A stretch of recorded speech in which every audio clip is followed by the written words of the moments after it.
We're going to take this Ram 1500 interior from this to this. I'm going to review these car seat covers and show you how to install them. Let's go.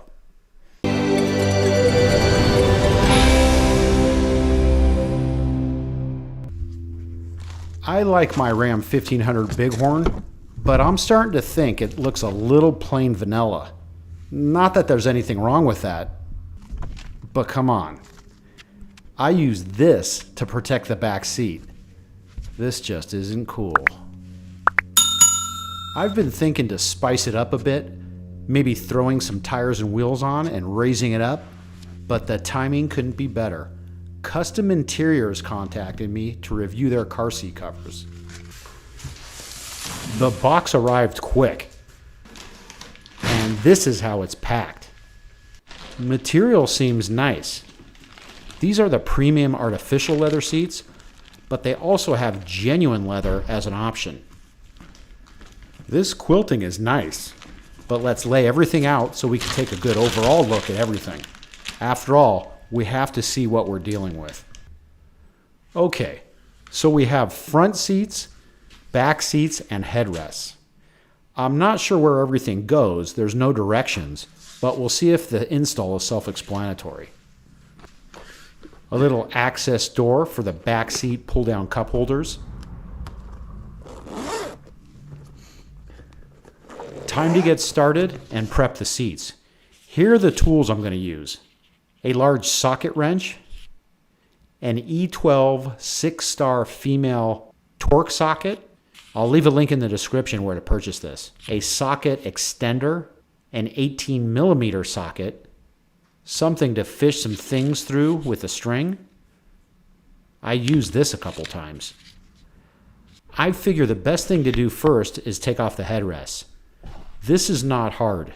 There's a button here and one here. Just press them in.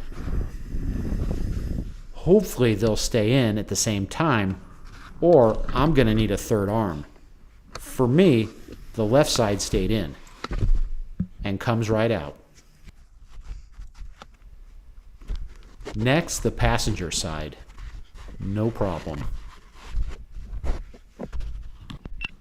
Time for the back seats.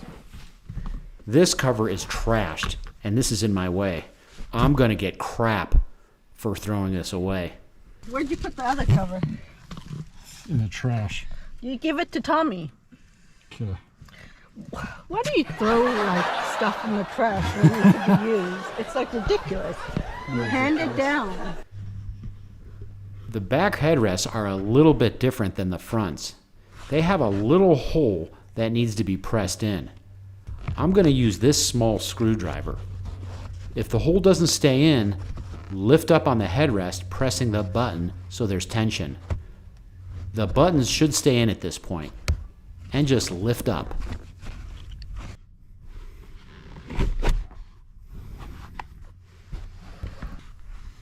Same deal with the other side. One thing that's going to help me put the right head cover on is that the headrests in the front are quite a bit larger than the back.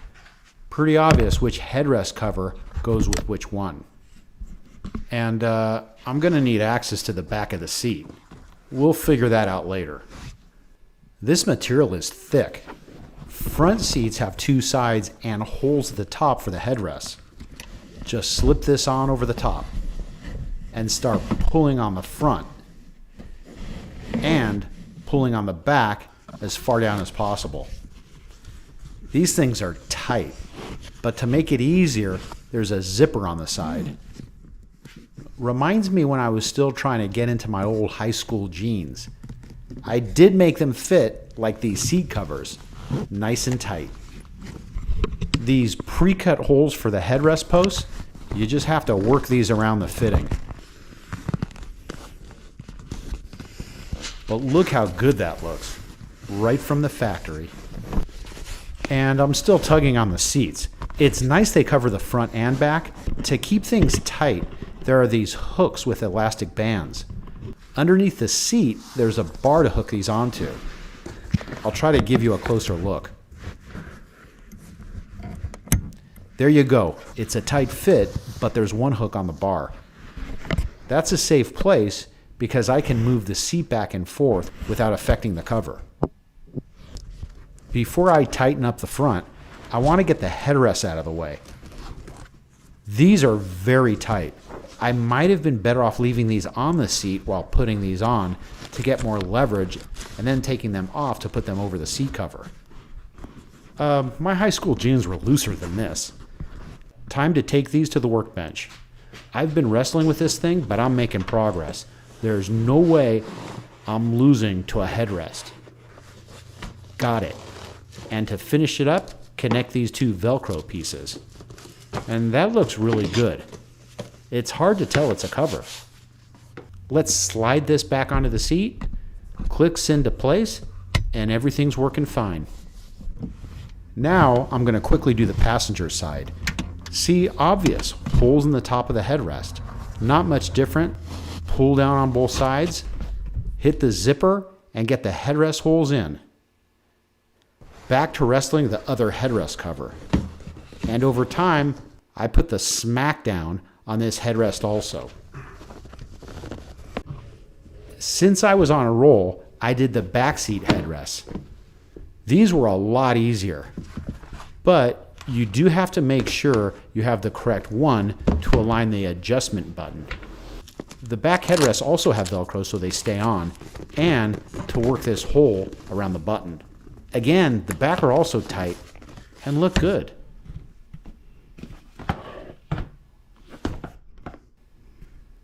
Back to the front seats. The seats have these, and if you're not familiar, these tuck into the seats and should lay flat like this between the top and the bottom so that they stay in place. You basically tuck these away in there and move it to be flat. I think it's easier to do the center one first. These have an elastic band to keep things tight.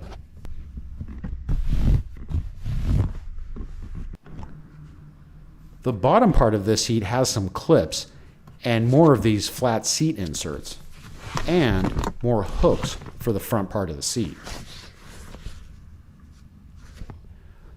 I'm going to tuck this clip in here so you won't even know it's there. The way I did it is by threading it through with a string to this attached piece and just pull it out on the other end.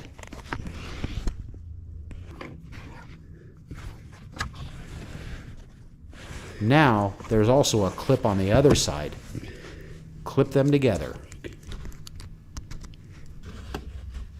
Take the front seat hooks and hook them onto the same bar below. Make sure you don't hook onto any wires or electronics. To get the pads in, I move the seat back and do the same thing as the top cover. Now the back seat. This doesn't move.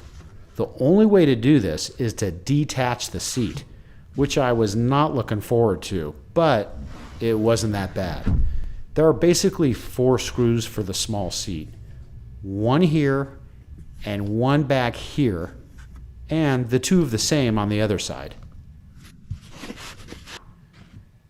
These bolts are a bit tight, so I pulled out my larger socket wrench, which made it no problem loosening, and I ratcheted away. The back bolts are 18 millimeters. The other side had this bracket. You don't want to forget to put this back on. This is for the seatbelt. Now this bolt, which takes an E12 6-point torque bit, I will leave a link in the description. You do need to make sure it's a 6-point female. I would expect this on a foreign vehicle, but these bolts are just un-American. And away we go. It looks to me that all these bolts have some sort of Loctite on them. All the bolts are out, and now just lift straight upwards to unhook the back. Now I have full access to the back seat.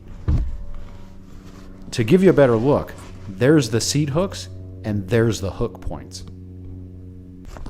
Back seat time. Again, self-explanatory.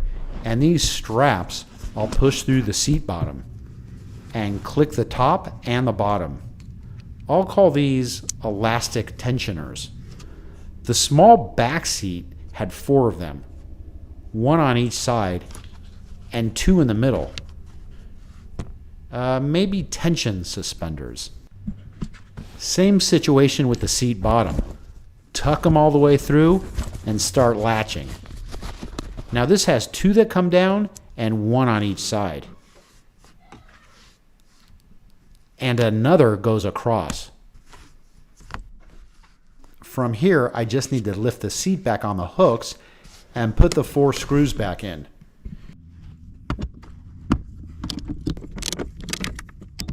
Maybe at one point I should have vacuumed.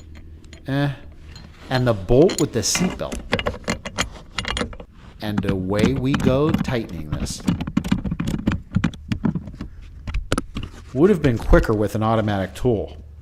All tightened up. Check this out. Now, the finishing touch, press the headrest down until it clicks. Look at that comparison of the old seats versus the covers. Huge difference. Now, the big bench seat. Same situation. 4 bolts here, here, here, and here. I did notice there are 2 more of these seat belts, but I'm going to avoid taking these out. This seat belt I can just pull through. This one is adjustable for the shoulder. The lap one is being held on by this band so it doesn't fall under the seat. To save you time, the 4 bolts are out. Now it's time to lift up and unhook the back. That's it, the same situation as the smaller seat and with the hooks.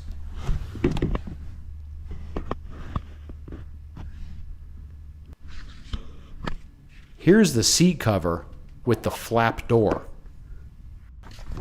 The good thing is, I didn't have to take both these seats out of the truck. Just slide this under the seat belt.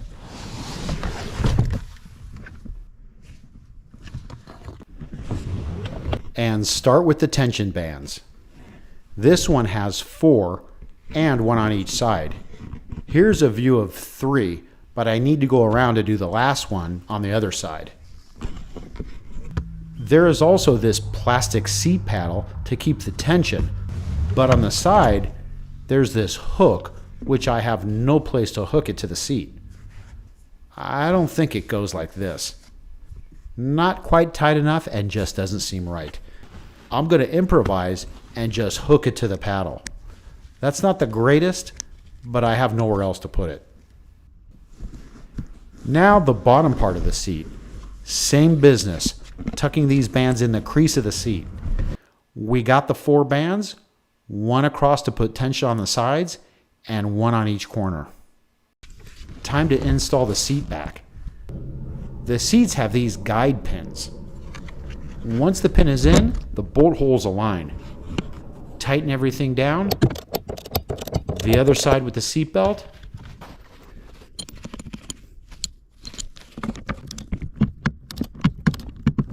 The finished touch. I'm done. Seat covers have come a long way since the old sheepskin covers, which used to hang on to every smell through the years, if you know what I mean. This took me about a half a day to do, but look at these. They look really good, and the seats are fully functional like they were.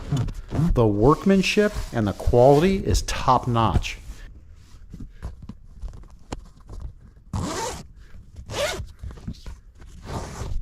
I even still have the back seat magazine holder where the kids think it's a trash can for their chips. Also, my center console already has white stitching, so the seats fit right in. I think it's hard to tell they're seat covers. It looks like a sports car. The thickness, quality of material is excellent. Kustom Interiors does it right. It's hard for me to tell if these are leather or not. They have a real nice texture. Now the real test, an unbiased third-party opinion. She won't be shy to tell me if these are bad. Trust me. Look at this. Oh wow, that's nice. It's like fancy. It's very fancy. Don't film me. Do not film me. Do not film me. What do you think? I think it's awesome. I want to thank Kustom Interior for allowing me to give an honest review. If you're looking to do some upgrades, this is a big enhancement for the interior. I hope this helped, and if it did, give me a thumbs up and subscribe. Maybe you'll see the lifted version with tires and wheels.